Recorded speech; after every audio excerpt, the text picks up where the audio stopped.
Bienvenue dans le Green Letter Club, la chaîne qui décortique les grands sujets écologiques. Aujourd'hui, nous allons plonger dans l'enfer des abattoirs. Maltraitance animale et souffrance humaine. Depuis quelques années, des vidéos tournées clandestinement jettent une lumière crue sur les pratiques des abattoirs français. D'où cette question, les abattoirs sont-ils devenus un enfer pour les bêtes comme pour leurs employés? Pour y répondre, nous recevons Mauricio Garcia Pereira, ancien ouvrier de l'abattoir de Limoges pendant 7 ans, lanceur d'alerte qui a tourné des vidéos montrant l'abattage des vaches gestantes pour l'association L214 et auteur du livre Ma vie toute crue. Bonjour Mauricio. Bonjour Maxime. Tu es un ancien ouvrier de l'abattoir de Limoges où tu as travaillé pendant 7 ans et tu as dénoncé les conditions de travail et la souffrance animale d'abord en tournant des images pour l'association L214 puis en racontant ton histoire dans un livre Ma vie toute crue. Première question, est-ce que tu peux nous raconter en 2 mots ton histoire? Qu'est-ce qui t'a poussé à aller travailler à l'abattoir de Limoges et qu'est-ce qui t'a poussé ensuite, 7 ans plus tard, à contacter l'association L214 et à leur envoyer des vidéos? La cause, la raison pour laquelle j'ai travaillé, j'ai embauché à l'abattoir, c'est qu'en 2008, malheureusement, je me suis séparé de la maman de mes enfants. Alors je me trouvais tout seul à Limoges parce que je suis espagnol et toute ma famille habite en Espagne. Et du coup, quand je me suis séparé de la mère de mes enfants, et voilà, je me suis aussi trouvé seul, quasiment à la rue. Et voilà, à travers une agence intérim, on m'a proposé de travailler à l'abattoir. En plus, tout au début, dès les premiers contacts, on m'a dit si je travaillais bien et je pouvais avoir un contrat en CDI au bout. Et après 3 ans de galère de me trouver à la rue, ben voilà, ben j'ai accepté. Et c'est comme ça que je me suis trouvé. Sinon, si on me proposait, moi j'avais 40 ans, j'étais à la rue, et si on me proposerait de travailler plus tôt à l'abattoir à 30 ans, je dirais non. Moi, j'ai pris ce travail presque pour obliger, parce qu'il n'y avait quasiment pas le choix, si je voulais une stabilité économique, quoi. Et donc, tu y as travaillé pendant 7 ans, et au bout de 7 ans, tu envoies des vidéos à L214 pour montrer la souffrance animale, surtout l'abattage des vaches gestantes, parce que c'est ça qui m'a choqué le plus. Moi, la souffrance animale, je la connaissais. Moi, je me répète, je suis espagnol, et moi, en Espagne, je le raconte dans le livre, j'ai grandi à la campagne, et dans une ferme de les vaches. Une des plus, à l'époque, les années 70-80, la plus grande de la région, et une des plus grandes et plus modernes même de toute l'Espagne. Alors, moi, j'ai connu tout ça de tout petit. Je me suis baigné de ça tous les jours. Alors, c'est pas... Voilà, c'est quelque chose que je connais. Et moi, quand j'ai découvert qu'à l'abattoir municipal de Limoges, l'abattoir public le plus grand de France, un abattoir où on tue des centaines de vaches et de veaux et de taurions, les taureaux, les tout qui se bougent, quoi, par jour, des centaines d'animaux par jour, voire des milliers, parce qu'il y a 3 chaînes différentes d'abattage. Les bovins, les porcins, les cochons, et les ovins, hein, les moutons et les agneaux. Il y a 3 chaînes différentes. Il y a des jours que les 3 chaînes ils sont à fond. C'est des centaines d'animaux qui meurent tous les jours. En plus, on est dans le Limousin, connu pour le blason Prestige, la race limousine, connue dans le monde entier. Nous sommes dans toute la France, dans le monde entier. Et là, tu découvres, au bout pas tout de suite, parce que l'abattoir il est immense. Je ne l'ai pas découvert tout de suite quand j'ai commencé à travailler. Je l'ai découvert au bout de 3 ans. Quand tu découvres qu'on va inséminer des vaches limousines, parce qu'aujourd'hui c'est tout inséminé avec des spermes de taureaux champions de concours. Hein, Et puis quand ils sont arrivés à un top nécessaire, ben, tout l'excès, les vaches gestantes, on va les tuer. On va tuer tout simplement ces vaches gestantes. Des jeunes vaches de 4 ans, inséminées parfois pour la première fois. Hein. Et c'est presque voilà, des jeunes vaches, hein, de 3 à 4 ans, hein, et très belles, hein, on les insémine. Hein. Je ne vais pas parler de viol, mais presque. hein, artificiellement, d'accord? Et après, c'est calculé, c'est prémédité, c'est tous les jours. Il y a une quinzaine, parmi les centaines de vaches qui vont passer tous les jours, il y a une quinzaine, une vingtaine de vaches pleines qui vont tuer. C'est-à-dire des vaches enceintes. Des vaches enceintes, on dit pleines, enceintes c'est les femmes. Mais bon, et oui voilà, c'est ça, des vaches enceintes, des vaches pleines, gestantes, des vaches gestantes. Qu'est-ce qui s'y passe? Parmi ces quinzaines ou vingtaines de vaches, des moyennes, par jour, c'est tous les jours que je parle, qui ont tué des vaches. C'est pas une vache de temps en temps malade, parce que moi au départ, quand j'ai vu qu'ils ont tué des vaches gestantes, je croyais que c'était bon. On tue tellement que des fois, il peut y avoir une vache malade, le bœuf il est mort, ou il est mal positionné, ou il y a un risque d'infection, ou voilà, il y a un problème sanitaire, quoi. D'accord? Alors là, à un moment donné, exceptionnellement, on tue la vache. Mais non, des vaches en parfaite santé, tous les jours. Et parfois, le veau, on peut le voir dans les photos que j'ai faites, et dans les vidéos que j'ai envoyées à L214, et on peut voir parfaitement des veaux complètement formés. Hein, il ne manque que quelques heures, quelques jours à naître. Ça arrivait, heureusement que ce n'est pas tous les jours non plus, ça arrivait des vaches qui sont mises ou dans le camion pendant le transport, la nuit, ou au petit matin. Hein. Des fois, on ne sait pas si c'est même dû à la peur, à le stress. Parce que normalement, c'est interdit d'envoyer une vache à terme à l'abattoir. Mais il me va quand même. Et toi, le matin, tu te trouves la vache et le veau. Et qu'est-ce qu'on fait là maintenant? Chef, qu'est-ce qu'on fait? C'est tout simple. Hein? Un coup de matraque au veau, à la poubelle, et la vache, il passe. Et normalement, ça, c'est interdit, par contre. On le fait quand même. Ça, c'est exceptionnel, par contre. Hein. C'est très rare, mais bon, on le fait quand même. On imagine que l'abattoir, c'est un lieu qui est taylorisé, c'est un lieu de travail à la chaîne. Est-ce que vous pouvez nous expliquer les grandes étapes dans la chaîne d'abattage? D'abord, il y a les camions qui arrivent, stabulation, on va enregistrer la zone d'attente, on va dire, de stabulation, qui s'appelle, que chaque animal, il a sa pièce d'identité. C'est comme un papier rose, où il veut la race d'animal, l'âge, propriétaire, etc., etc., son numéro. Alors tout ça, il faut l'enregistrer à l'ordinateur. Ça, c'est la première étape. Une fois que tout est bon, tout est enregistré, tout est validé, on va commencer à les canaliser dans les couloirs de la mort, hein, par nombre de lots, nombre d'animaux, tous les 10, 15, ça dépend aussi de la chaîne que c'est. Et puis voilà, normalement il y a toujours un attordissement avant de l'abattage. Comment ça se passe, l'étourdissement? Alors, pour les bovins, pour les vaches, les taureaux et tout ça, en fait c'est un matador qu'on appelle. C'est une espèce de pistolet avec un percuteur qui marche avec des balles à blanc. Une fois qu'on l'actionne, cette balle, il va actionner un percuteur d'une dizaine de centimètres de long, avec 12 cm à peu près de diamètre. C'est un tuyau, quoi. C'est un tuyau qui va, voilà, on va appuyer le pistolet dans la cervelle, dans le crâne de l'animal, entre les yeux, et l'activer pour exploser la cervelle de la vache. Comme là, on ne la tue pas instantanément.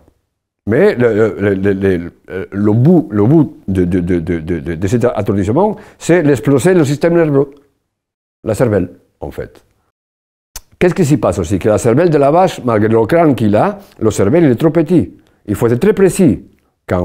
Si la vache, s'il bouge le crâne, ou il bouge la tête, et que le gars il se loupe, que ça arrive très souvent, parce que les animaux, à l'époque où il travaillait, les box, il était très mal fait, très ancien, pas assez sécurisé.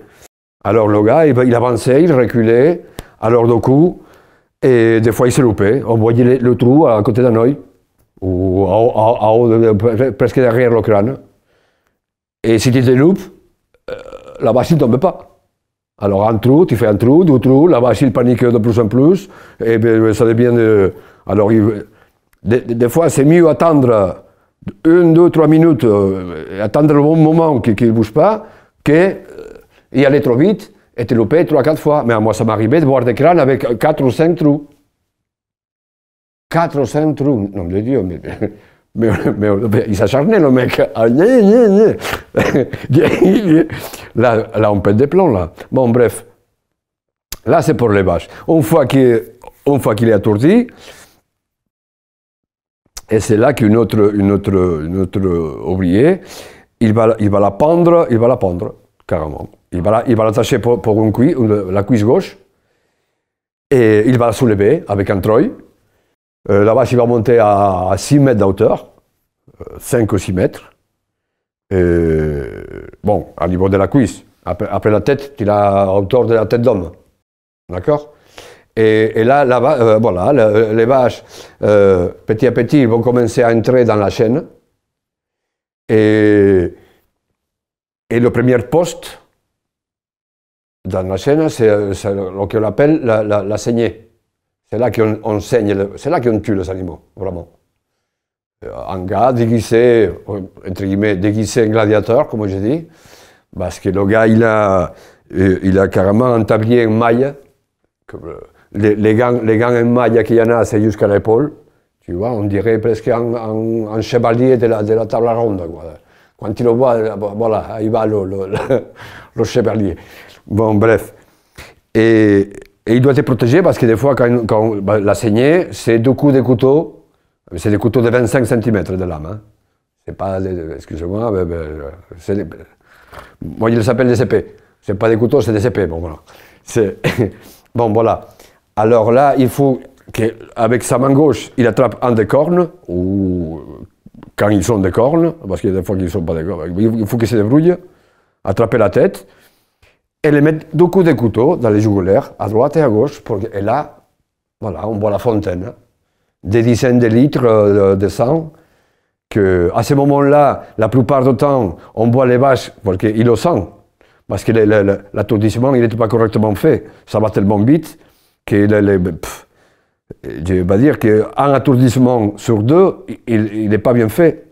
Tellement on y va vite, et le gars, il n'a pas le temps. Parce qu'il faut y aller, il faut voyez, c'est ça le problème, un des problèmes. La cadence. Et voilà, et là, il faut attendre un petit peu qu'il termine de saigner. Là, on va voir que la vache, il est morte. Définitivement. Voilà, attourdissement, saignée, transfert, et la vidange, que c'est quand on la vide, carrément, on vide les tripes, les pinces et tout ça, et la coupe en 2, on finit pour la dernière dégraisse, dégraisser tout le qu'on n'a pas dégraissé avant, la PC, terminé. Et la PC, c'est voilà, voir le poids, plus le type s'il est bien musclé ou pas musclé, il faut la qualifier, chaque carcasse, avec des lettres. Parce qu'en fonction de la qualité, c'est pas le même Exactement. prix. En fonction de la qualité des muscles, le kilo, il change de prix. On ne va pas payer, parce que eux,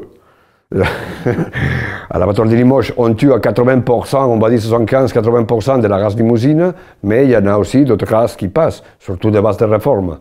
Hein, des vaches laitières de 15 ans, vieilles de 15 ans, là, les pauvres, mais ils sont ces vaches-là, ils sont dans l'os, hein. C'est que des mamelles, les pauvres. Hein. Mais là, on va les tuer, et voilà, tu ne peux pas qualifier cette vache-là pareil qu'une race limousine, avec tout le respect qu'il doit. Et comment ça se passe? C'est les agriculteurs qui vendent à l'abattoir et l'abattoir vend à... Ah non, pas du tout. C'est un abattoir public. Mais alors comment ça se passe? Nous, on est un service. N'importe qui peut venir et contrater nos services. Même pas en particulier, pour que ça nous arrive.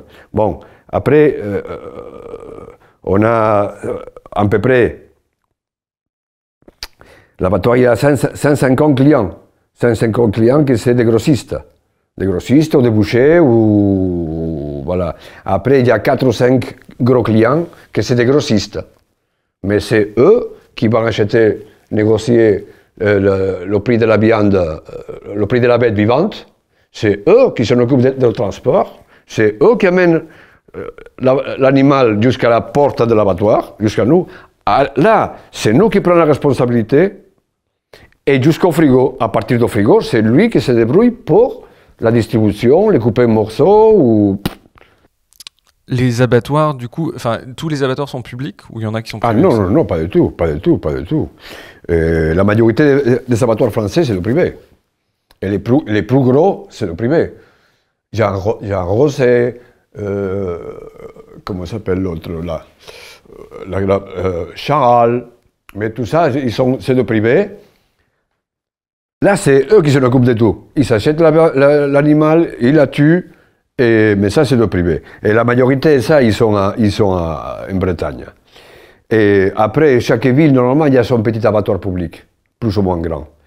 Et à l'époque, il y avait 256 abattoirs, donc 150 ou 150 et quelques privés.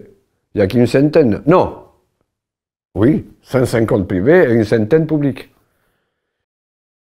Alors évidemment, un abattoir, c'est un lieu par essence violent. En revanche, on entend partout qu'il n'y a pas de souffrance, qu'on étourdit les animaux avant de les tuer.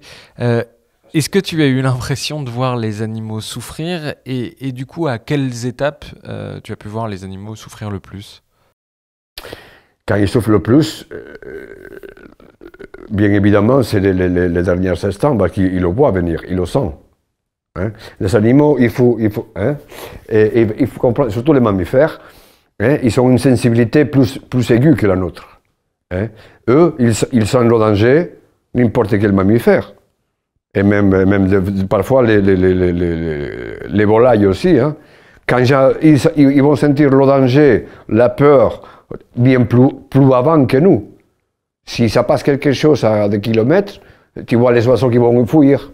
Tu comprends? Toi, tu ne vois pas venir le danger, mais eux, ils sont déjà au courant. Ça veut dire, par exemple, les vaches, dès qu'elles arrivent, à la sortie du camion, elles ont...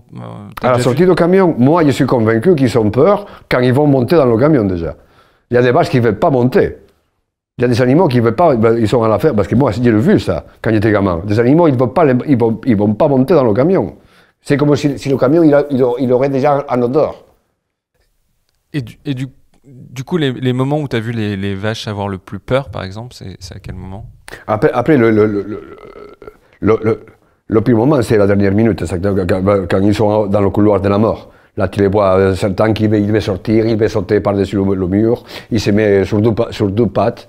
Les moutons, pareil, ils vont sauter partout, ils vont s'échapper. Les cochons, pareil, ils ne vont pas avancer. Certaines vaches, dans le couloir de la mort, ils se laissent tomber à terre. Ils n'avancent plus.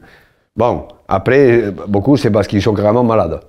Tu vois, ils sont déjà de mal avancés, mais il y a un moment donné qui fait là, je reste. Après aussi, un moment qui c'est délicat, c'est le matin, les premiers instants, quand ils arrivent les premiers camions, et surtout, c'est eux qui arrivent avec les veaux, parce qu'il y a d'un côté une stabulation, les vaches et les veaux, ils sont séparés pour un grand mur, tu vois, ils ne se voient pas, mais ils s'entendent. Alors, tu vois, ils s'appellent. Le veau qui appelle la mère qui appelle le veau. Non. Alors c'est pour ça qu'on tue d'abord toujours les premiers, les veaux. Quand il y a des veaux, que c'est pas tous les jours, normalement il y a tous les jours, les premiers qui passent, c'est les veaux. Pour que derrière, ils s'arrêtent de s'appeler entre eux, quoi. Les animaux, ils sont beaucoup plus sensibles qu'on y croit. Ça, je vous le garantis. Quelles sont les images qui t'ont plus marqué? Tu parles dans le livre des yeux révulsés ou de spasmes de carcasse. Il y a des choses qui t'ont vraiment marqué, justement, de voir des comportements d'animaux qui t'ont marqué?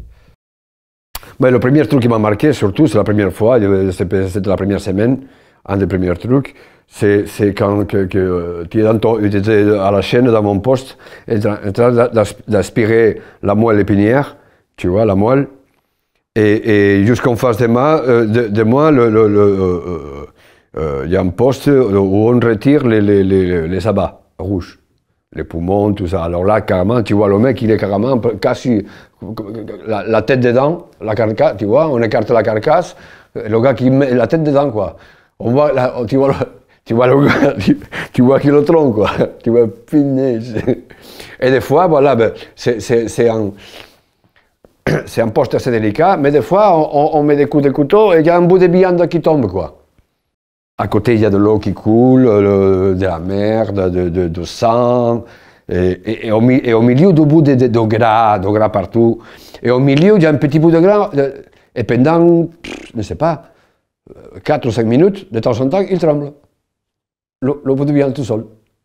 Carrément. Un bout de viande par terre. Il fait clic, il se contracte. Clic, clic, clic. Tous les 5-10 secondes. Mais il est vivant encore, c'est con. C'est les nerfs encore qui sont chauds encore. Tu vois? Ça, c'est un des premiers trucs qui m'a choqué. Putain. Pardon. Punaise. Wow. Tu vois encore et c'est pas un cœur, tu vois, qui va, c'est un bout de viande, un bout de chair, un bout de muscle qui est tombé et qui tremble, tout seul. Après, une autre des fois, d'autres trucs qui m'a surpris tout au début, c'est quand les animaux, ils s'échappent carrément de box d'abattage. Il y avait des vaches qui réussissent à sauter par-dessus la rambarde. Tu vois, le matador s'est barré en courant, et la vache qui se faufile parmi les couloirs, tu vois, et il finit en train de... Nous, chacun à son poste, dans la chaîne, et tu vois une vache qui court derrière toi, blum, blum, blum, blum, blum, blum. Mais c'est quoi? Qu'est-ce que c'est ce bordel? Qu'est-ce qui s'est arrivé là? Il s'est échappé, il a sauté par-dessus. Et qu'est-ce qui se passe dans ce cas-là? Comment elle finit par être tuée? Pardon? Qu'est-ce qui se passe quand une vache s'échappe? Qui la récupère? Qui la tue? Et déjà, on va essayer de la canaliser, mais bon, là, ils sont carrément, ils sont des folles. Alors, il n'y a personne qui va se mettre, tu vois, comme à la campagne, voici, ils sont affolés, ils te rentrent là-dedans. Hein. Alors, déjà, on va essayer d'ouvrir certaines portes, les portes de sortie, tu vois, essayer de la canaliser et voir si elle sort tout seul. Et après, une fois dehors, on va essayer de la faire rentrer pour faire le tour de l'abattoir, pour faire le tour et qu'il rentre en stabilisation. Mais ce n'est pas la première fois qu'il n'y a pas moyen de la faire sortir. Et c'est pas la première fois qu'on est obligé d'appeler la mairie pour qu'eux envoient un béton et avec l'autorisation pour endormir l'animal. Et il arrive avec un fusil, avec une fléchette, pouf, pof. Et voilà. Et repart à la case départ. Retour à la case départ, pardon.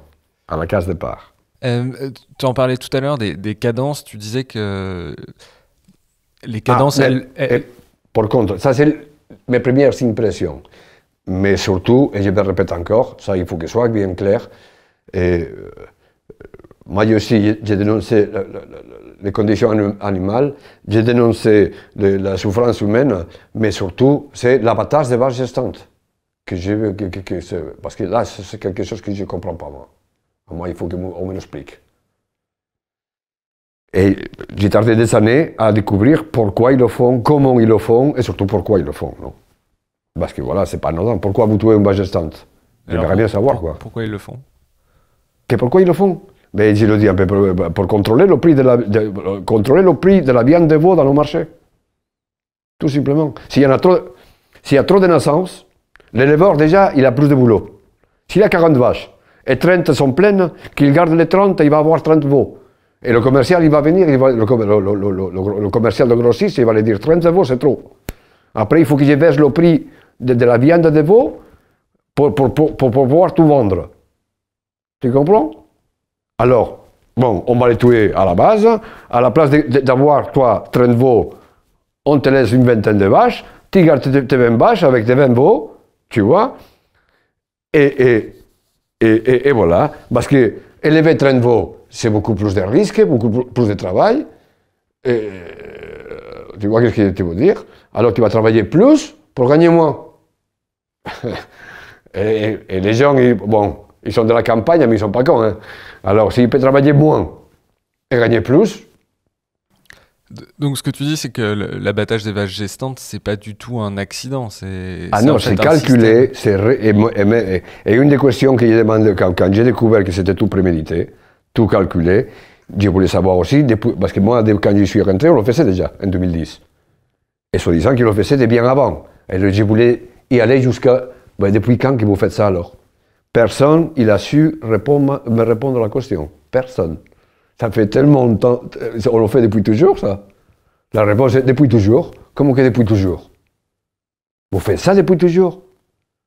Vous trouvez des vaches gestantes tous les jours, depuis des années. Mais combien de millions de veaux vous avez jeté à la poubelle? Combien de millions de veaux vous... Parce que moi, j'ai compté des milliers en quelques mois. De veaux à la poubelle, des petits fœtus. Tu comprends? 10 un jour, 15 à l'autre, 25 l'autre jour, 30 une autre fois, 20 encore, plus 15, lundi, mardi, mercredi, vendredi, et une semaine, et 2 semaines, et un mois, et 2 mois, et un an, et 2 ans, et 3 ans. Pendant des années. Et moi, malheureusement, moi, au début, quand j'ai commencé à travailler à l'abattoir, j'étais presque jamais en triperie, l'endroit où tu vois, où tu jettes les veaux à la poubelle. Moi, au début, je n'ai pas vu ça. Si je le vois depuis le début, que c'est comme ça depuis le début, je ne restais pas là-bas 7 ans. J'ai le découvert qu'au bout de 3 ans, 3 ans et demi même, qui ont tué des vaches gestantes tous les jours, prémédité. J'ai commencé à poser des questions à tout le monde qui je connaissait, qui avait un peu de confiance, les anciens, le service vétérinaire, le responsable de chaîne. J'ai grandi avec des veaux, c'était mes copains quand je jouais des petits. Je n'avais pas d'amis, sauf à l'école. Mais à la campagne, j'ai joué tout seul avec les veaux, avec mon chien, avec les animaux. Même, putain, je ne voulais pas pleurer. C'est pour ça que je voulais prendre le recul, tu vois. J'ai grandi dedans, c'était toute mon enfance. Ils l'ont balayé dans ferme ta gueule et fais ton boulot. Et j'étais pas content des gars. Arrête de poser des questions. Arrête de poser des questions. Fais ton boulot et ferme ta gueule. Au boulot. Et vite, dépêche-toi. En 2015, on me parle comme ça. Après 5 ans d'abattoir, on me parle comme ça. Ferme ta gueule. Fais ton boulot. Espagouin. Jamais de ma vie on m'a humilié autant. Jamais. Et j'étais obligé de fermer ma gueule. Comment? Je la ferme une fois, hein. 2 fois, mais vous ne me connaissez pas. Un jour je vais exploser. Et le jour qu'il explose, ça va exploser, mais vous verrez. Vous verrez. Et ça, je l'ai gardé. Je l'ai gardé à l'intérieur de moi pendant des années. Hein. Le jour qu'il va exploser, parce que voilà. Au bout de 3 ans, j'avais plein le cul, 4 ans. J'avais autour de moi, dès que je paie, je m'en vais. Moi, j'arrête l'abattoir. Mais avant d'y aller, moi, je vais tout dénoncer, moi. Je ne parle pas comme... Parce que pendant 7 ans aussi, j'ai vu plein de gamins, des jeunes hommes, travailler là-bas. Et au bout d'1 an, de 2 ans ou 3 ans, partir pour la petite porte parce que voilà, tout le temps, arrêt de maladie, que si tu as une tendinite, que si tu pètes un plomb, parce que c'est trop violent là-bas. Hein. C'est très violent là-bas. Hein. Ça peut partir un coup à n'importe quelle seconde. D'accord? On travaille tous avec j'ai dit, hein, c'est pas des couteaux, hein, c'est des épées. Hein. Et c'est nous qui les affûtons. On a des machines pour les affûter. C'est une des premières choses qu'on t'apprend là-bas. Affûter tes propres couteaux. C'est pas un gars qui va venir te l'affûter, c'est toi qui te démerdes. D'accord? Et c'était des rasoirs. Hein. Parce que si un couteau qui coupe mal, tu es dans la merde. Justement. Bon, bref. Pardon, excuse-moi, je ne voulais pas pleurer.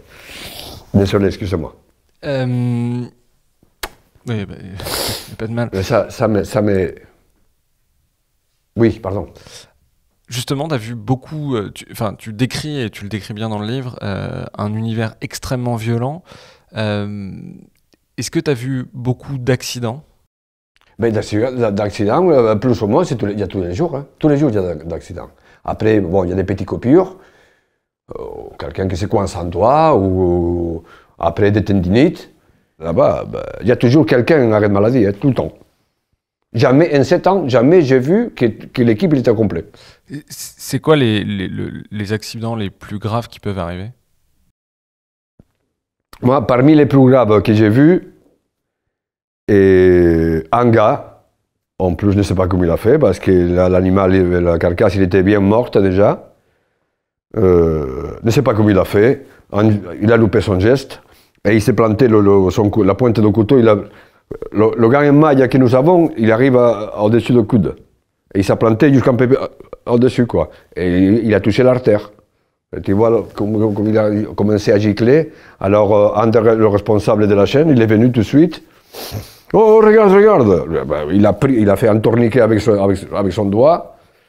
Ils sont partis tous les deux ben, à l'hôpital, quoi. Et on a su, bon, finalement, voilà, le gars, il s'est remis, mais si on ne le prend pas en charge, en quelques minutes, il meurt saigné. Un autre accident, par exemple, moi, il n'était pas là, c'était beaucoup plus ancien. Accident mortel, en plus. Par exemple, dans la chaîne des cochons. Une fois qu'il est attourdi, une fois qu'il est saigné, on va le faire en bain de l'eau chaude. C'est c'est comme une grosse piscine, on va dire. Hein. C'est un gros bac de l'eau bouillante, à entre 75 et 80 degrés. D'accord? On va monter le cochon, on va le faire plonger dans l'eau. Il va faire tout un parcours le long pour désinfecter tous les microbes, toute la merde qu'il y a. Parce qu'après, une fois avec de l'eau bouillante, c'est plus facile pour le nettoyer. Les poils de la merde, il va tomber tout seul. C'est la façon presque de désinfecter. Bon, après le bain chaud, il va passer pour un tunnel avec des gros chalumeaux pour terminer de cramer tous les poils. Mais bon, c'est dans le bain. Il y a des fois, il est tombé en panne. Comment ça s'appelle la chaîne qui porte les cochons.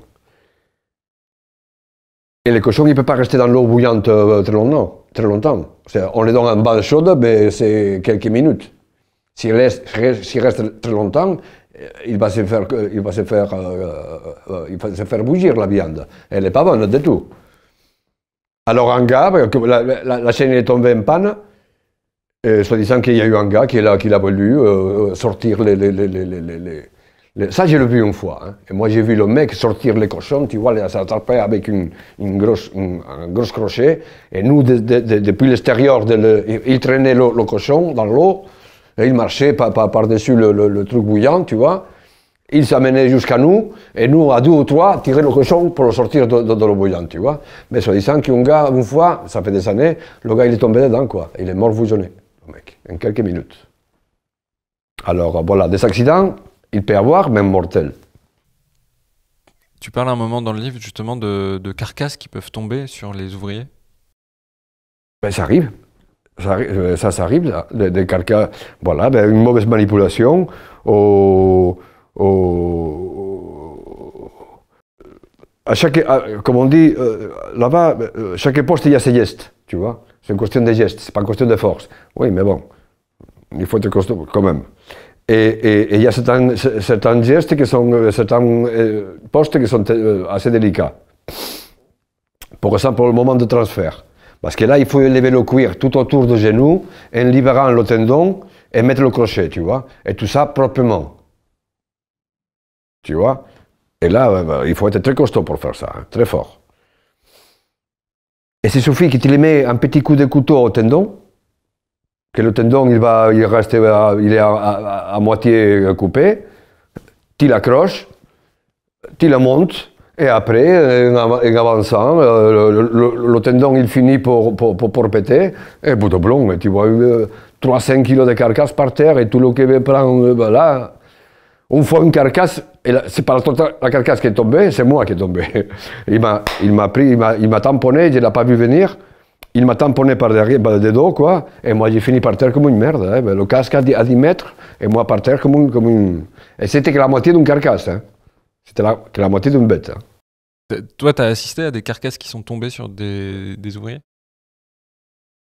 Bon, c'est pas parce qu'une carcasse tombe qu'il tombe forcément sur un ouvrier. Ça s'est passé une fois aussi, mais moi, je n'étais pas là. C'est tout au début, quand je suis arrivé, quand j'ai commencé à travailler, et j'avais un gars qui était en arrêt de maladie, tu vois. Il est revenu 6 mois après que j'avais commencé à travailler. Et j'ai vu que tout le monde le connaissait. Mais, putain, pour moi, c'est un nouveau, il vient d'arriver, tout le monde le connaît. Mais c'est qui ce gars-là? Ah, mais il a eu un accident. Puis avant d'arriver, toi, j'ai eu un accident. Quel accident? En fait, et que normalement c'est interdit. C'est interdit de le faire. Mais quand on est pressé et que le grossiste ou le client, il demande, une fois qu'on a terminé dans la chaîne d'abattage et que les carcasses ils rentrent dans le frigo, normalement le vivant il doit rester 3 jours au frigo. pour que la viande prenne son bon goût. Mais qu'est-ce qui s'y passe? Que la première part du frigo, c'est encore responsabilité de l'abattoir. C'est la deuxième part du frigo que nous, là c'est bon, là on a fini carrément. Alors, qu'est-ce qui s'y passe? Que nous, on a fini l'abattage, la chaîne, il est vide, c'est tout vidé. Tous les ouvriers, presque tous les ouvriers, ils sont partis. À faire à mesure que tu finis, tu t'en vas. Mais celui qui est au frigo, il doit attendre que la dernière carcasse passe au frigo du client. Et des fois, s'il y a des trous, tu vois, parce qu'il peut y avoir des trous entre carcasses, on les pousse et la carcasse, tu ne peux pas la faire reculer, tu peux la faire avancer si tu la pousses. D'accord? Ben, c'est ce qui s'est passé un jour. Le gars, il a pris, il avait 4 ou 5 carcasses, des 4 ou 5 bêtes, tu vois, une dizaine de carcasses, et il a commencé à pousser. Les carcasses, ils commencent à se toucher les unes après les autres, ils commencent à s'accumuler, tu vois. Et le gars, il pousse, mais qu'est-ce qui s'y passe? Un des rails là-haut, il a pété. Alors, du coup, le rail a pété, pof, et les carcasses, comme elles sont dans sa rue, voilà, ben, ils commençaient à tomber les unes après les autres. Ben, le gars, il s'est trouvé avec 3-4 carcasses sur lui. On le voyait pas, disant qu'on ne le voyait pas, le mec. Le mec, il s'est trouvé par terre, pouf, avec 4-5 carcasses dans la gueule. 6 mois d'arrêt de maladie. Et c'est pour ça que je ne le connaissais pas, le gars. Alors voilà, les accidents, déjà, c'est... Ça fait 2 fois que tu mentionnes les cadences. Les cadences, elles sont très élevées. Combien de temps les ouvriers ont pour travailler sur les carcasses? Et en fonction des mois de l'année, avant les fêtes par exemple, il y a des cadences qui sont plus élevées? Oui, tout à fait. Par exemple, pendant l'été, comme il y a les vacances scolaires, on tue un petit peu moins, par exemple. Après, pendant certaines fêtes, on peut tuer plus d'agneaux, ou même plus de cochons, ou même plus de bovins. Et les 3 chaînes, ils sont de vitesses différentes. Il y a un minimum à l'heure et un maximum. Par exemple, pour les bovins, on peut faire, bon, minimum. Si on veut faire 1 à l'heure, on peut faire 1 à l'heure. Hein. Mais c'est pas le but. Et normalement, les bovins, on va faire entre 30 et 40 à l'heure. On peut monter jusqu'à 45 à l'heure. Alors, ça, c'est des vaches. Hein. 45 à l'heure, c'est presque 1 par minute. Hein. Et dans le pot, ça dépend de la cadence. Et tu as ça dépend de la cadence, tu vas avoir entre 1 minute 15, 1 minute 20 et 1 minute 30 pour faire 1 minute 30 pour faire ton... Pour faire quoi, par exemple? Par exemple, où on élève les abats rouges. Là, tu dois élever les 2 rognons, les 2 poumons, le foie et le cœur. Tout ça en 1 minute 30. Tout ça, tout seul, en 1 minute et quart. Bon, après il y a la technique. Les rognons, tu les sors tout seul, parce qu'ils sont enveloppés dans une espèce de poche de graisse, et quand ils sont frais, tu le fais avec ta main même, ou tu donnes un petit coup de couteau pour casser la poche, et là tu ouvres, et le rognon il sort tout seul. Après, les poumons, comme ils sont attachés à la trachée, et tu peux le sortir avec le cœur aussi. Tu sors tout d'un coup. Les 2 poumons, toute la trachée et le cœur. Mais là, ça fait 8 kilos dans ton bras, tu vois. Et ça, il faut que tu remontes, tu es dans une nacelle, tu l'élèves. Et normalement, derrière toi, derrière la nacelle, il y a une autre chaîne de crochet qu'il avance en même temps, cette chaîne-là, il a décroché, il avance en même temps que les carcasses. Tu dois accrocher les abats au même niveau à la bête qu'elle appartienne. Tu vois? Tu peux pas accrocher un peu plus loin ou avant. Ouais, donc 8 kilos à bout de bras, comme ça. À bout de bras. Après, le foie, le foie d'une vache, il va faire 4-5 kilos. Il y a des foies qui arrivent, tu l'attrapes comme ça, il arrive au sol, le foie. Tu vois, pareil, et là, tu es dans la nacelle, tu te retournes, il faut monter en hauteur, l'accrocher, redescendre, sortir, remonter, recrocher et redescendre. 3 fois, en 1 minute 15. Il faut monter et descendre 3 fois. Qu'est-ce qui se passe quand t'as pas réussi à faire tout ça dans le temps imparti? Et Est-ce que tu peux arrêter la chaîne? Est-ce que tu peux... Ça dépend de ce que tu as réussi à faire. Si à un moment donné, par exemple, le rognon, tu le laisses pour la fin, parce que c'est trop facile à enlever, et même si des fois c'est un petit peu dur, ça tu peux au collègue suivant, oh excusez-moi, j'ai oublié un rognon, rembois. Rembois-moi le truc là. Normalement là, tu n'as pas le droit d'arrêter la chaîne à cette poste-là. Sauf quand c'est possible que c'est des vieilles vaches et que le truc est à moitié pourri quoi. Alors là, arrêtez là, on ne touche pas et qu'on le boit consigné, tu vois, à la chambre sanitaire, au moins il ne touche pas ça. Mais normalement, si tout se passe bien, à aucun poste tu as le droit d'arrêter la chaîne. Qu'est-ce qui s'y passe? Que moi, je me répète encore, on tue de tout là-bas, on tue des centaines d'animaux, et ils ne sont tous pas en parfaite santé. Il y en a des abcès, il y en a des cancers, des éléments pourris, mais pourris. Hein, quand tu vois le truc, il pue en plus quand c'est pourri. Que si tu vois les odeurs, des fois, c'est pire encore que la merde avec le sang.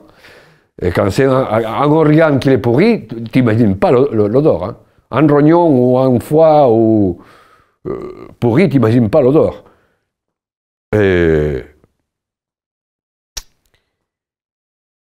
Et là, mais ce type d'animal, il devrait être déjà contrôlé avant pour le service vétérinaire et le mettre par derrière, tu vois. Je ne sais pas comment on peut, tous les jours, il y a une dizaine de vaches ou une dizaine d'animaux qui vont être consignés. Ces animaux qui sont consignés, ils nous font perdre de temps dans la chaîne, et 2, ils sont malades. Il y a toujours le risque de contagion à une autre viande saine, c'est énorme. Eh bien, ils le font quand même. Et le service vétérinaire, il ne dit rien. C'est-à-dire que ces vaches malades, elles passent... Ils passent quand même. Autant qu'ils marchent, la vache, ils passent. Je viens de te le dire, il y a des fois, heureusement que ce n'est pas tous les jours, mais il y a des fois que les vaches, des vaches comme c'est des taureaux, des vieilles taureaux, tu vois, des grosses vaches, des vieilles vaches, ou n'importe quel animal un peu mal, ils se laissent tomber à terre. Et ça, pourquoi les services vétérinaires... Parce que les services vétérinaires, ils ne sont pas assez nombreux, soi-disant. Et il n'y a pas de contrôle en amont. Pour moi, je le dis depuis toujours, le service vétérinaire, il devait commencer son boulot au début, dans la ferme, quand les animaux ils vont monter dans les camions, et pas à la fin de la chaîne, carrément à la fin de la chaîne pour mettre le tampon. Apte, c'est la seule chose qu'ils font. Ils sont à la fin de la chaîne, tout à la fin. Ils vont presque jamais, ils sont jamais, même pas pour décharger les camions. Parce que pour moi, ils devaient avoir déjà. Si tu n'es pas à la ferme, au moins soit quand on décharge les camions, quoi. Hein, les animaux. Et qui sont les services vétérinaires dans les abattoirs? C'est pas des vétérinaires, c'est des... Pardon, qui sont les? Qui sont les gens qui travaillent dans les services vétérinaires dans les abattoirs? On imagine que c'est pas des vétérinaires, c'est des gens qui sont formés. C'est des gens qui sont bien formés, que vous voyez au quotidien. Sont bien formés. Oui, il y aura de tout. Hein. C'est lui qui ne veut pas... C'est pas très compliqué pour devenir... pour travailler dans le service vétérinaire. Hein. Si tu as ton bac, c'est bon. Alors, les seuls qui sont vétérinaires là-bas, c'est les chefs, les 2 chefs. Normalement, il y en a 2. Parce que voilà, la plupart du temps, ils sont tous les 2. Mais quand il y a des vacances ou quelque chose, il faut qu'il y ait toujours une, au moins. Un chef, tout le temps. Et après c'est des jeunes qui postulent. Il y a des étudiants de 18 ans, de 19 ans, qui ont bien défini son bac, et ils vont faire des études universitaires, et pour faire un peu de pognon, ils travaillent l'été. Et sinon, des jeunes qui ont leur bac, ils font une espèce de, je ne sais pas exactement la démarche, mais il n'y a pas besoin d'être vétérinaire, hein, pas du tout. Hein, Après, ils vont te former sur le tas pendant une semaine. Ils te montrent qu'est-ce qu'il faut regarder, principalement dans les carcasses. Et du coup, quel est leur rôle? À quoi ils servent? Qu'est-ce qu'ils contrôlent? Ils sont dans ses nacelles. Ils sont 2 postes en fait. Parce qu'il doit contrôler. Ils sont des 2 côtés de la. Parce que dans la chaîne d'abattage, la plupart des postes, ils sont doubles. On travaille des 2 côtés. D'accord? sauf quelques-uns qui sont dans son côté, mais la plupart des postes, c'est des doubles. Et là, voilà, il y a deux vétérinaires, en fait, et il y a deux nacelles, une en face de l'autre. Une, que c'est pour vérifier les abats rouges, les abats blancs, et même les tripes, les panses et les intestins. Vérifier qu'ils sont propres à la consommation. Aptes pour, s'il y a un abcès, il faut consigner. S'il y a un truc, il faut consigner. S'il y a beaucoup de merde, il faut consigner. Il faut que les choses soient proprement faites. Et ça, c'est voilà. Il y en a qui contrôlent les abats, les abats rouges et les abats blancs, et l'autre qui contrôle les carcasses. Et les carcasses, voilà, qu'il n'y a pas de taches de merde, qu'il n'y a pas trop de gras, qu'il n'y a pas des incidents, quelqu'un qui a coupé trop l'eau, parce que le muscle, il faut qu'il soit entier. Tu ne peux pas faire un... Tu comprends ce que je veux dire? Il faut que le travail soit propre. Et voilà, un contrôle sanitaire pour que la carcasse soit apte pour la consommation humaine. Et il y a beaucoup d'irrégularités? Pardon? Il y a beaucoup d'irrégularités? Bien sûr, bien sûr. Et si on devrait, peut-être qu'entière, si on devrait respecter la réglementation, tout simplement, parce qu'il n'y a aucune loi, mais si on devrait respecter la réglementation, peut-être que plus d'entières, des carcasses, ils devaient être consignés. Mais la plupart du temps, on va le réparer sur place. Il y a des fois, par exemple, un vétérinaire, normalement, il n'a pas le droit de tuer une carcasse à la chaîne. La seule chose qu'il a le droit de faire, c'est ou mettre le tampon de apte à la consommation ou une étiquette consignée. Mais des fois, s'il voit qu'il y a un petit peu de merde, comme s'il y a un petit peu de merde qui s'est échappé à n'importe quel poste en amont, là, le gars, il devrait mettre une étiquette consignée qui le met de côté, et là, voilà, il y a un peu de merde. Non, des fois, il le fait lui-même. Il enlève la merde lui-même, et après, elle est apte. Alors, voilà. On se dit quand même, les abattoirs, c'est des lieux qui sont contrôlés. Toi, t'en as déjà vu des contrôles? Comment ça se passe? Est-ce qu'ils sont efficaces? Eh bien, surtout celui de Limoges. Celui de Limoges, il est contrôlé au moins 1 ou 2 fois par mois. Mais qu'est-ce qui s'y passe? Les contrôles, on le sait toujours, ou 2 ou 3 jours à l'avance, ou le matin même. Il n'y a jamais un contrôle inopiné. Jamais. Jamais il y a un contrôle qu'on te dit, oh putain, contrôle, que tu es dans ton poste, oh, on va te prévenir, ou le matin même, ou la veille. Et demain, il y a un contrôle, fais gaffe. Et ça, c'est qui? C'est les supérieurs qui vous le disent? Non, parce qu'ils sont prévenus. Ils sont prévenus, demain on vient, le contrôle sanitaire vétérinaire, je ne sais pas quoi, de où, on vient de Paris. Ils te préviennent eux-mêmes qu'ils vont venir. Alors on est prévu, ou sinon il y a toujours une fuite. On parle de l'abattoir municipal de Limoges, tu comprends? L'abattoir public le plus grand de France. Dans les vidéos d'El 214, on voit souvent des comportements inappropriés de la part des ouvriers des abattoirs. Toi, comment tu vois ces comportements? C'est des gens qui sont débordés par les cadences. Qu'est-ce qui se passe? Est-ce que tu peux expliquer ce qui se passe? Sont un peu débordés des cadences, mais ça, c'est pas moi, je l'explique aussi un peu dans le livre. La cadence, les cadences sont dures, tu vois, mais ça fait des années que c'est comme ça. Et s'ils le font comme ça, c'est parce que ça tient. Si ça ne tient pas, tu vois, s'il y aurait trop d'accidents, trop on va réduire un peu les cadences, les gars. On ne peut pas y aller. Mais malgré tout, ça va trop vite, tu vois. Et des fois, voilà, il suffit que tu fasses pendant 1 heure, 12 heures, 3 heures ton boulot nickel, mais il y a un moment donné que pour X ou pour Z, il y a une carcasse que tu n'as pas pu bien faire, et tu vas voir derrière qu'ils vont venir la responsable sanitaire, le responsable de production, celui qui se passe pour chef, qui n'est pas chef, mais il est chef quand même. Oh, qu'est-ce que tu fais, putain, maintenant il faut arrêter la chaîne à cause de toi. Voilà, la pression qu'on te met, tu vois. Dépêche-toi, ça fait 4 ans que tu étais comme ça, que tu es ici, tu es toujours en bon à rien. On t'harcèle, on t'insulte, on te met la pression. Et il y a un moment donné que plus tôt ou plus tard, si tu es un homme, tu pètes un plomb. ou tu es un lardon et tu te laisses faire. À chaque fois, mais il y en a, hein, certains. Ça fait 30 ans qu'ils sont là-bas, on les parle comme de la merde. Mais putain, ça fait 30 ans que tu es là et tu te laisses parler comme ça encore. Mais c'est quoi votre mentalité, putain? Il faut avoir une fierté d'homme, on ne se laisse pas parler comme ça, quand même. Eh ben, attends, j'ai fait une erreur, que tu me parles en sec, d'accord, mais que tu me parles depuis qu'à ton chien, je ne suis pas ton chien, moi. Hein. Ou que tu m'insultes, ou que tu m'appelles de tous les prénoms, parle-moi comme ça dehors, tu vas voir. Tu pètes une baraque, hein, et peut-être que tu me défonces, mais je ne te laisse pas faire.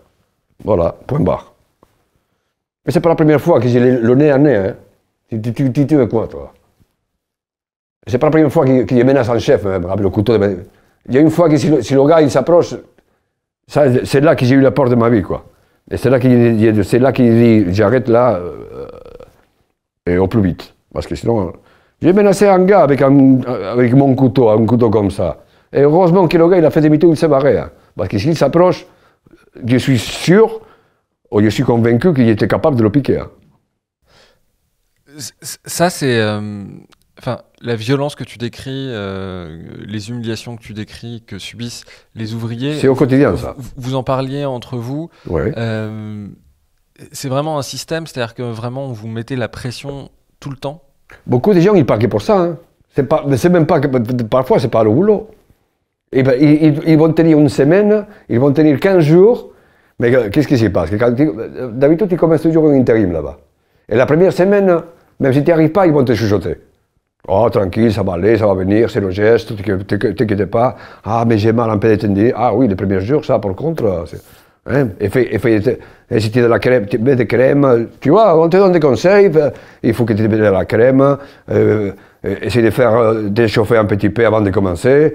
Voilà, les premiers jours, ils vont te chuchoter, parce qu'ils savent le dur que c'est le boulot, et que la moitié des gens, ils vont se barrer. Aussi, ça, ils le savent, tu vois. Il y a trop peu de monde, des 10 intérims qui viennent, s'il y en a 2 ou 3 qui restent, c'est déjà... La majorité, ils vont se barrer. Le lendemain, ou le même jour, ou une semaine après. Alors, qu'est-ce qu'il veut dire? Voilà, la pression. Mais une fois que tu commences, et une fois que voilà, une fois on voit que tu as envie, tu es motivé, comme on dit, non? Que tu vas motiver au travail. Que tu fais ton boulot, tu écoutes les gens, viens là-bas, tu vas, viens ici, tu viens, fais ça, tu le fais. Tu poses quelques petites questions, il faut, non, ne t'inquiète pas, tu vas comme ça. Les premières semaines, c'est tout le monde est gentil là-bas. Hein. Mais une fois que tu commences de semaine en semaine, et que si tu es de moins en moins motivé, et que si tu commences à faire des erreurs, paf, là, ça va très vite. Hein. Oh, dépêche-toi, parce que sinon... c'est ta dernière semaine. Hein. Quand tu es là, que tu as besoin de travailler, que bon, ben, oui, chef.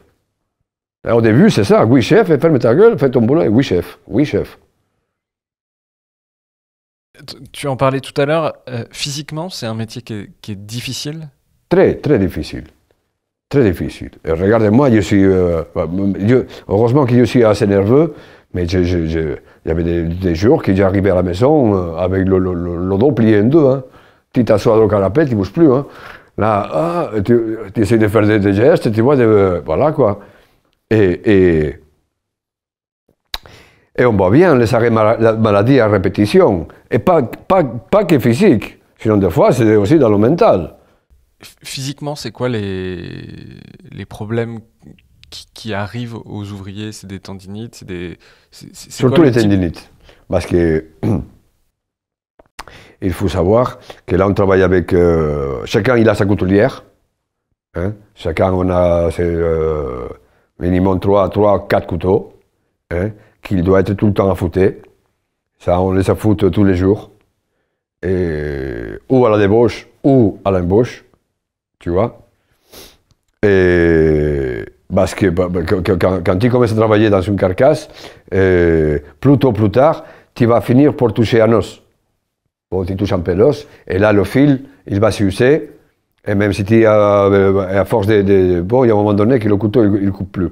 Et c'est là, quand tu forces trop, parce que ton couteau, il ne coupe pas, que tu as les grosses tendinites là.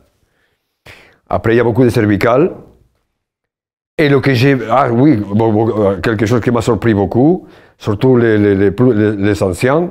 Presque tous les anciens, ils travaillent tous avec la grosse ceinture pour tenir le dos, tu vois. Les 80% des anciens. Ils sont tous une ceinture. Surtout ceux qui sont un peu forts, on va dire, plus que forts, c'est les gros là. Parce qu'il y en a des gros. Hein. Bien, ça c'est Chagall quoi. Chagall. Et là, tous obligés de travailler avec Ils ont tous des problèmes de dos? Exactement. Et de servir. Moi, un ancien chef que j'ai vu, je l'ai connu quand je suis arrivé, depuis, c'était un des chefs, le chef, le responsable, on va dire, de la chaîne des moutons, grand comme moi, maigre comme moi. Et quand je suis arrivé en 2010, il devait avoir un peu plus de 50 ans. Mais bon, le gars, il a resté, je l'envoyais travailler tout le temps, hein, bien, hein, mais bon, et au bout de 2-3 ans, un jour, je ne le vois plus. J'ai demandé pour lui, il m'a dit, il a arrêté. Il est parti à la retraite? Ah non, il a arrêté, arrêt de maladie à vie.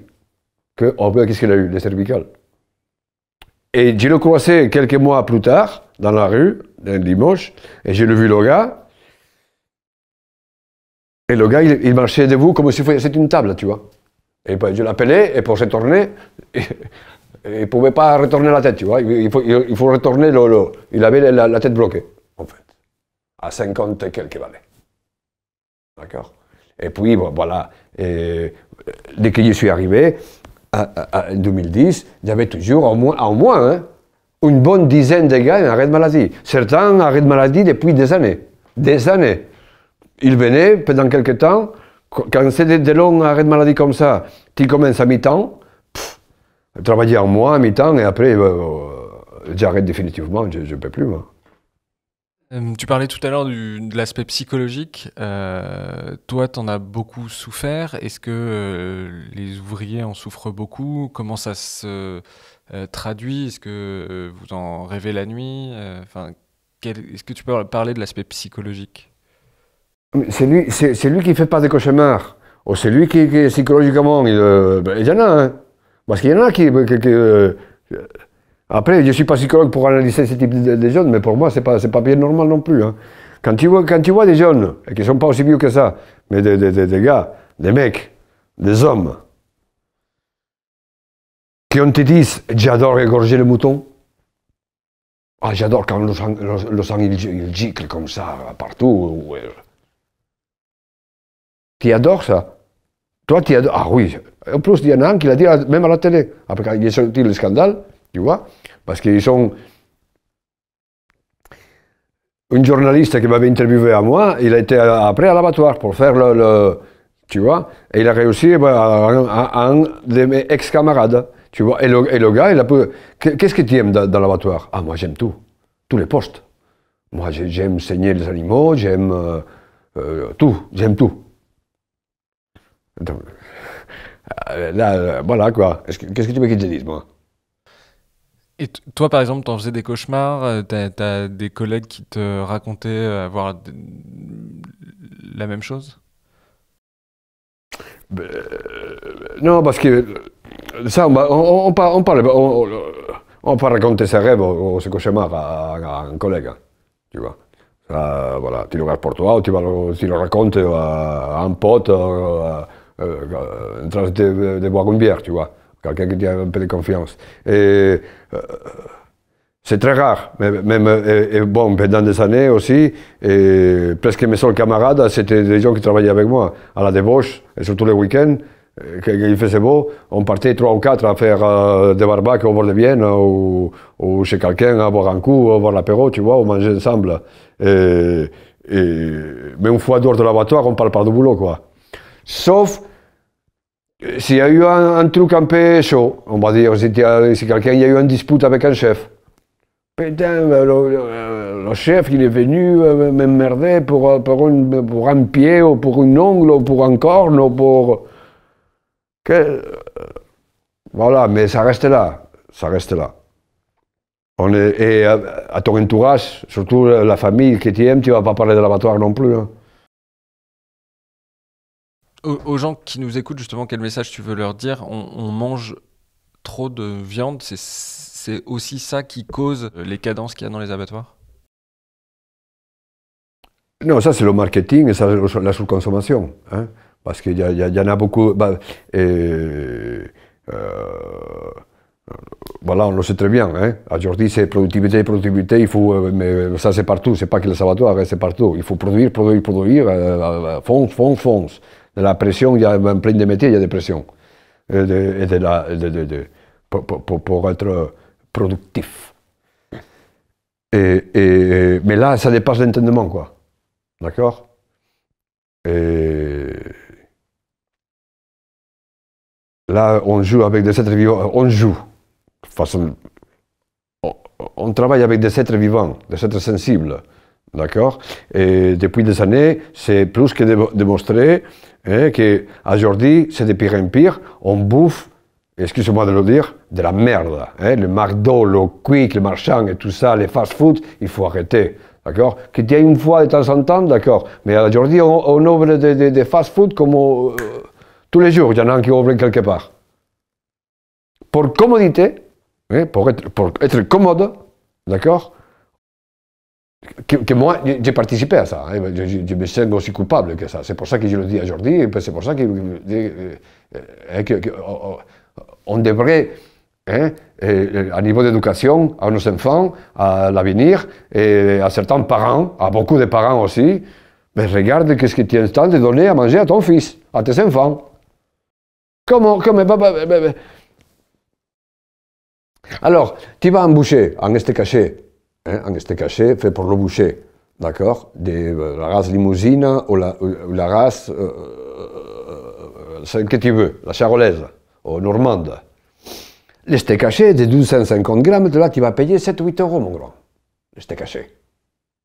D'accord? Alors, comment tu peux aller hein, dans une grande surface, hein, y aller au surgelé, et tu vois des boîtes avec 10 disques de ne sais pas quoi enveloppés dans un plastique qu'on appelle hamburger ou steak haché, surgelé. Et tu en as 10, ben quand tu vois la couleur, tu sors un truc, tu vois la couleur, tu dis mais c'est quoi ça? Et pour 3 ou 4 euros, tu vois, tu en as 10 pour 3 ou 4 euros, 10. Et tu vois des mères de famille avec 2 ou 3 gamins qui vont prendre 3 ou 4 paquets pour tout le mois, de surgelés. Ces gens-là, ils ne savent pas qu'est-ce qu'ils sont en train de donner à manger à ces enfants. Et c'est quoi ça, c'est des déchets. Les steaks hachés surgelés, ça, c'est à 50%, c'est de gras. Et des tendons. C'est les déchets. En fait, c'est les petits bouts qui traînent, quoi. Pour les raviolis, tout ça, en boîte et tout ça, et les steaks hachés surgelés, c'est des bâches de réforme. On ne va pas faire des steaks hachés avec de la race charolaise ou de la normande. Ça ne va pas, non? Ça, ils vont te le faire avec les vaches laitières de 15 ans. Hein, il y a l'os, des gros os, avec un petit muscle tout pourri, tout noir. Noir, mais noir. Le muscle, il n'est même pas rouge, ils sont noirs. Hein, une vieille vache, je te jure, il n'y a rien à voir dedans là, quoi. C'était à sacrifier et à incinérer ou à l'enterrer, tu vois. Ben non, ils vont récupérer le cuir, ils vont récupérer le gras, ils vont récupérer les mamelles. Les mamelles. Les mamelles, on les récupère. Pour faire des bonbons, haribots, tout ça. Les haribots, les marchands. Avec les gras, les couanes. Bon, laisse tomber, va. Et c'est avec ça qu'il faut des petites vieilles vaches de 15 ans, à moitié pourries, que des fois, les services vétérinaires, ils mettent au tampon sans regarder, quoi. Apte. Allez, c'est apte. Mauricio, un grand merci d'être venu dans le Green Letter Club. C'est moi qui te remercie, Maxime.